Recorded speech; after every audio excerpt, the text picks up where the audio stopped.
What's up, you guys? Welcome back to my channel. Thank you so much for being here.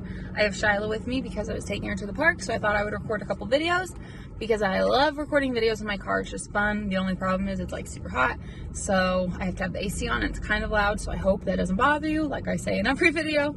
But today I'm going to be going over my tips for you before you start DoorDash, kind of what I wish I would have known before I started, and all that stuff. So if you are new to DoorDash and you'd like to hear some of these tips, keep on watching. If you just like to watch these type of videos, then keep on watching. My first tip for before you start DoorDash, or even just in the beginning of starting DoorDash, is learn your market and learn your area. It is way better to know where places are. You don't need to know like the exact location. Like, you can obviously use your GPS, but it's just good to kind of know the better areas, you know, the worst areas. Like, if you live in a big area, to know maybe the bad side of town or the good side of town, because in my small town there is an area I don't like to go to, and I know that very well now, but I would not have known if I didn't like know the area and didn't have experience. So some of those things you're gonna have to know with time, but it's just something to remember. My next tip for you guys is that you can cancel orders after you accepted them. That is your completion rating. That's why it goes down if you have accepted an order and then decide you don't want to do it or can't do it for whatever reason.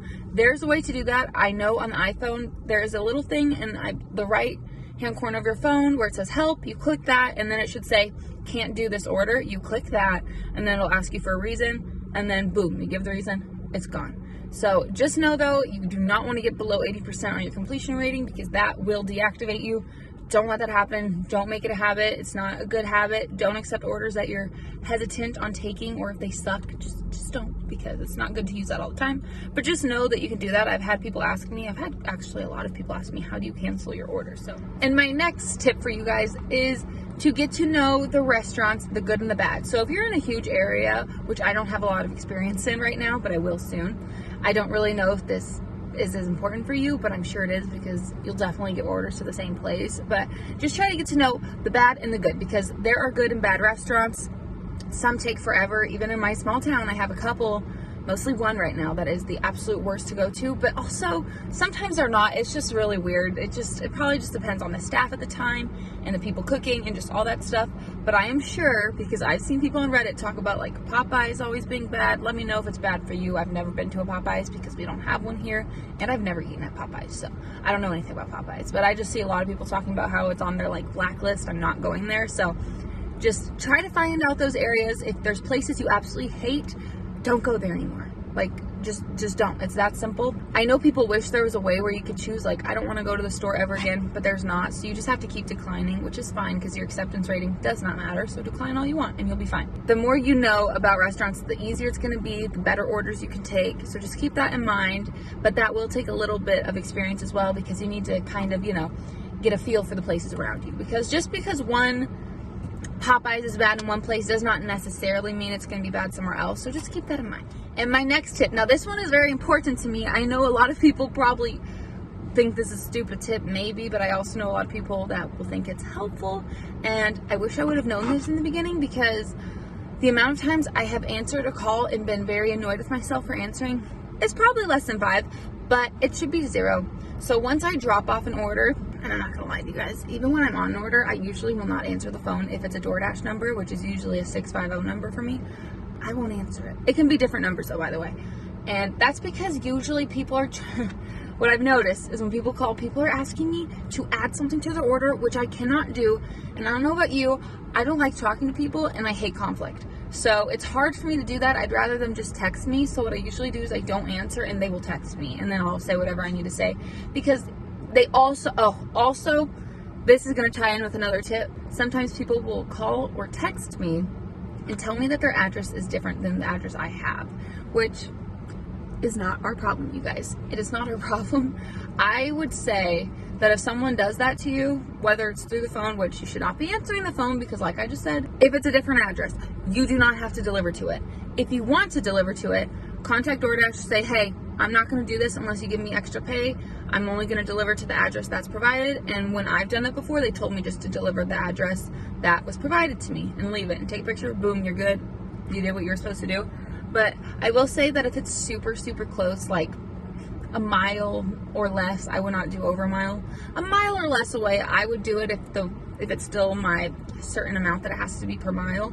Otherwise, I would say I wouldn't do it. I would just take it and say, I'm sorry, I was given the app and I'm not supposed to go anywhere other than what the address is on the map, because that is what you said you would do. Like, you didn't confirm an order to go to that other place. So if it's really close, you might as well do it, but I'm not telling you what to do. You can do whatever you want. But I've had people that try to get me to go like 6 miles away. And no, because then I have to drive another 6 miles back. I didn't accept a $7 order that was only 1.5 miles to now be a total of 12. And also, this happened to me really recently, actually. So this one was actually pretty far out. And I think they did tip like $9. So I think it was like a $12 order. But it was really far. It was like 6 miles away. So 6 miles there, 6 miles back. I probably got like $12, $13. But then they text me once I get there, because I was like, oh, no one's answering the door. And I didn't know what the hell was going on. They text me and say, oh, I was waiting for you to get a hold of me. Can you deliver it to a different address? I was so freaking irritated when they said that. I didn't respond, because she told me that she was waiting to hear from me. Why would you wait to hear from me when I'm trying to get a hold of you at the house you already gave me? You wouldn't think to, oh, maybe I should tell them before they leave the restaurant that's 6 miles away from the destination I gave them? Logic. I don't get it. She didn't even tell me where either. She said, oh, can you deliver to a different address? Like, no, I'm not even going to respond to you, lady. I think I just sent my my automated message, because I also do that too. Stuff like that, you don't have to do. I just ignore it personally. If they think calling you 10 times over is going to do anything, then whatever, just ignore it. I have tried to block DoorDash numbers though. Let me know if you guys have ever done that, and they can still get a hold of me. I don't get it. I don't know if my phone's just messed up or what, because I feel like whenever I block, I can still get messages and stuff. It's really annoying, but whatever. Let me know if that works for you, because it has never worked for me. I don't know if that's just a me thing, my phone is all messed up or what, but I've noticed it. It's annoying. So here's another tip. It's not really a tip. It's kind of a tip. It's something good for you to know before you start. So just know, if you haven't already heard, that at least for me, some people say that their bag is fine, but my red bag that I got when I first signed up for DoorDash is trash for me. Not saying for everyone. Some people like it. I don't get it though, because mine was sucked. I'm not kidding you. I think my second or third order, it was the first day I'd done DoorDash, my zipper broke. It wouldn't zip, nothing. It didn't work anymore. I was like, oh my God, it just fell apart on the first day. I recommend you get a good bag. I have Grubhub on my phone, so they sent me a bag, and their bag is so much better and makes DoorDash's bags look like shit. So I would use that one, and they also sent me like a big one and a small one, which is just so much better than DoorDash. It's like, DoorDash, what are you doing? My God, you can afford to send us better bags. I mean, geez. If you don't want to sign up for Grubhub, you could always just go to Walmart, go to Costco, go somewhere and get a bag, go to Amazon. I'm sure they have something. If I bought one from there, I'd link it down below, but I've never bought one. If I ever end up buying one, I'll probably link one down below for you guys, but I don't have one right now from Amazon. So I would recommend going to Walmart, looking on Amazon, wherever your local store is, go there and just look for a cheap bag. I'm sure there's something under $20 that's better than DoorDash bags that won't actually break on you in a day. So just keep that in mind. If you're very particular about having a bag, if it's warm food, you should have a bag. So just keep that in mind, that you have a good bag, and that you most likely won't get a good bag from DoorDash. So wish I would have known that before I started, because I didn't have anything from Grubhub.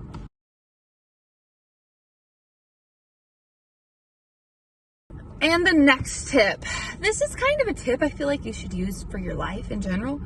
And I need to follow this tip because I definitely have a problem with this. I do control it pretty well, especially at restaurants. But try your best to not let your anger get the best of you, because that can go bad. It may feel like it won't because you're an independent contractor, but you can still get reported and banned for things like that. Like if you're rude to someone at a restaurant. I know it can be so annoying waiting at places. For example, today I had to wait half an hour. It was a $16 order, so I did it. And I got an extra $5 from DoorDash, because I'll talk about that too. It's not really much of a tip, but I'll talk about it.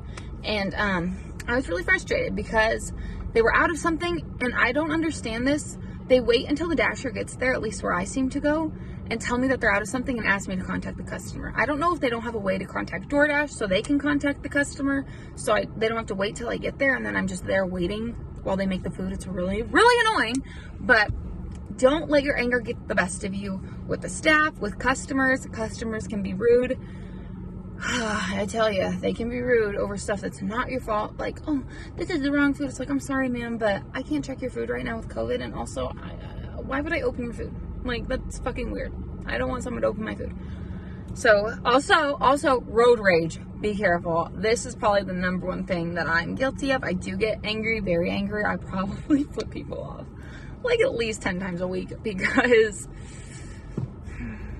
when you're on the road hours for a day, you're going to see a lot of stuff that annoys you. You're going to have people cut you off. You're just going to experience things, okay? Prepare yourself. If you've already been driving for your life, I'm sure you know this, so it'll be okay. But just know that it seems like when you're in a rush or when certain things are happening, people just are more stupid. So just be prepared. Another tip I have is I would recommend buying or getting some cheap cup holders from Walmart or Amazon or whatever. I just ordered some, and I'll link them down below, because I have had too many spills in my car. Now I have it covered in blankets. I even ordered seat covers. Still haven't put them on. I'm freaking lazy as hell. I need to do that. But I just ordered these cup holder things, and I really recommend stuff like that for you guys. Mine should be here like tomorrow, so then I can use that, because I've seen really good reviews on these ones. So if you'd like to check them out, they're linked down below for you. But yeah, that's what I gotta say, because I had to get my car detailed from all the coffee I spilled in my passenger seat. And I've had times where people don't have cup holders. Like the place you're picking up stuff, this one time where I go for coffee, they didn't have cup holders. So I was lucky to have this crap one in here from an order that I decided to keep. It means they gave this to me with one drink. It's weird. You'll go somewhere and they'll give you like a whole thing for one, and then some places will give you like 3. And they don't think to give me this. Like, I only have 2 cup holders in my car, sir. So I don't know. I was lucky that I had that. But some places don't have cup holders, and it's just like, what am I supposed to do? I'm driving and I can't hold 4 fucking drinks or 2 and then 2. Like it. So if you'd like that, if places you go don't seem to have good ones, I would recommend checking that out to save yourself and your car from being really fucking irritated. Okay. My next tip for you, especially the new people starting, you do not have to accept every order, okay? You also don't need to accept orders that are not worth your time. Please make a minimum for yourself. Personally, for me, I don't care how close it is. I'm annoyed because my phone just overheated. I had to let it cool down. Literally got a DoorDash. It wouldn't load because sometimes when your phone is overheated, things don't load. So I don't even know how much it was for. I'm just going to hurry it up so it doesn't overheat again. Like I was saying, you don't need to accept stuff that is not worth your time. Make a minimum. Mine is $7, and it has to be under like 4 miles total. Maybe 5. It just depends, and my mood and stuff, because, you know, just on a day. But I try to make a minimum. I will not take anything under that. The only way I would take a $6 order from now on is if literally the restaurant was within walking distance from where I live to the customer's house, which there is nothing where I live that is that close. So it will never happen. And I have not taken a $6 order in probably about 3 weeks. And I'm very happy and proud of myself. And the last one is make sure you have a good, reliable car, because you never want to be in a situation where your car breaks down. You don't want to be in any sort of bad situation. So always make sure you have a good car. Always make sure you are filled up on gas, or at least have a place to go if you are low on gas. You know, just keep in mind your gas. And just make sure stuff like that. You know, it's pretty self-explanatory. You want to make sure you can move and drive and do whatever you want to do while you're delivering. So just keep that in mind. Try to get a car with good gas mileage. I have a Honda, so it's really great. I love it. I love it, love it, love it. Let me know what you guys drive down below. I think that'd be kind of cool. If you're a DoorDash driver, just let me know. I think it would be kind of cool just to see what other people have. I have a Honda Civic Coupe, and I have 58,620 miles. If you want to put how many miles you have, I think that'd be interesting too. Then I know you made it to the end of this video. But those are my tips. If any of you guys have tips for new drivers, leave them down below. I'm sure there is a lot that I did not think of. These are just what I wish I would have known and stuff that I think would be helpful. Obviously the car I already knew, so there's some that are self-explanatory, okay? But you know, I just wanted to put that in there because if you're driving, you need to have a good car. But thank you guys so much for watching this video. Please give it a thumbs up if you have not already, and please subscribe down below if you'd like to check out my social media. It is all down below for you guys. I hope you guys enjoyed, and I hope to see you guys in my next video. Bye!